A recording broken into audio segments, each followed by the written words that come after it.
classique.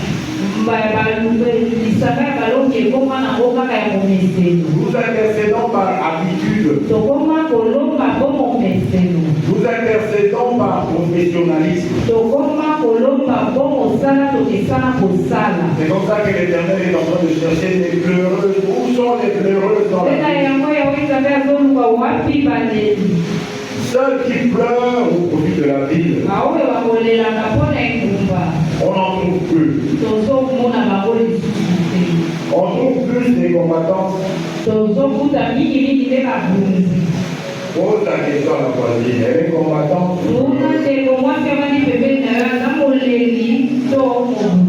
On vous avait demandé d'être une hache, avec une hache dans la main de Dieu.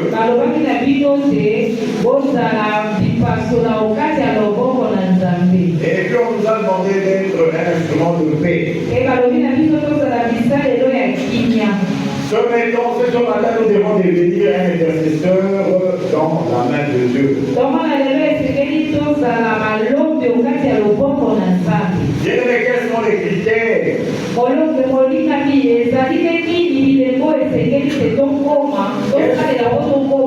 Quelles sont les qualités d'un vrai intercesseur? Heureux ceux qui ont un intercesseur dans la famille.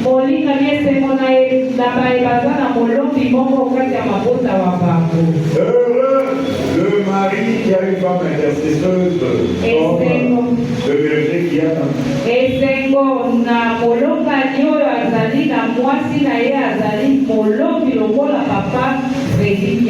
heureux la femme qui a un mari intercesseur bien.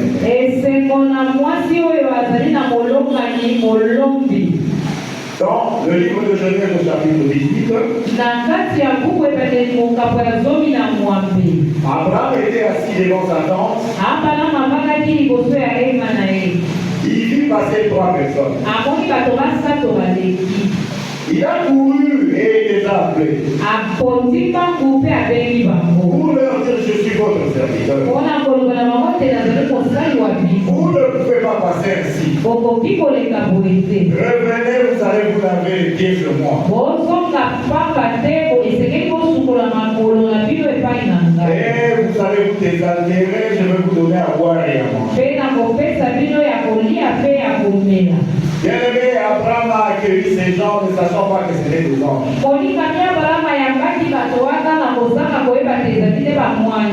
Il leur a donné de l'eau pour se laver les pieds.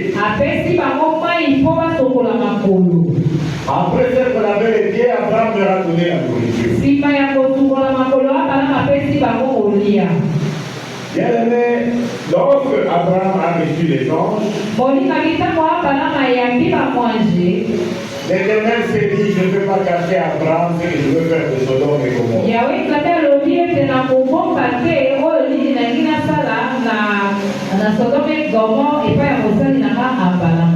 Sodome et Gomorrhe, c'était des villes de plaine.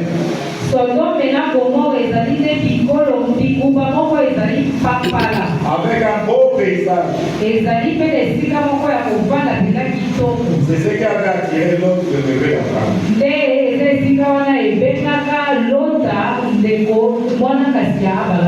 Bien-aimé, il y avait trop d'accusations sur le comportement des habitants de Sodome et Gomorrhe.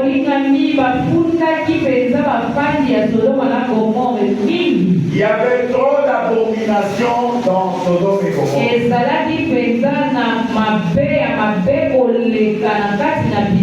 Bien-aimé, il y a trop d'accusations à ton sujet. Le diable, c'est un accusateur. Tout ce que tu fais en cachette, le diable t'accuse. Et il t'accusera toujours. Dans le livre d'Apocalypse, le diable est appelé l'accusateur des frères.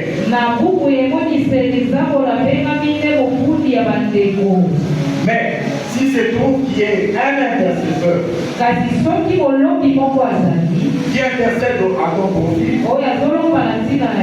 Dieu te fera grâce. Dieu te soit un intercesseur dans ta famille. Sois un intercesseur pour la nation. Sois un intercesseur pour ton entreprise.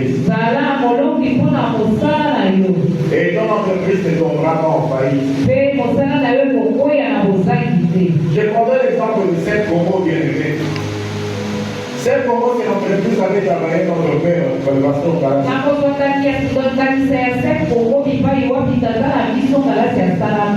Et la plupart des pasteurs et serviteurs de l'église à Louange ont travaillé dans cette Congo.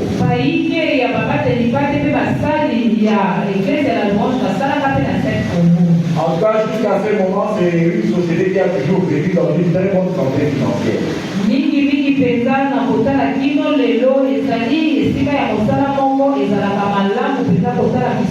C'est que les hommes de Dieu qui travaillaient dans cette Congo, ils intercédaient pour leur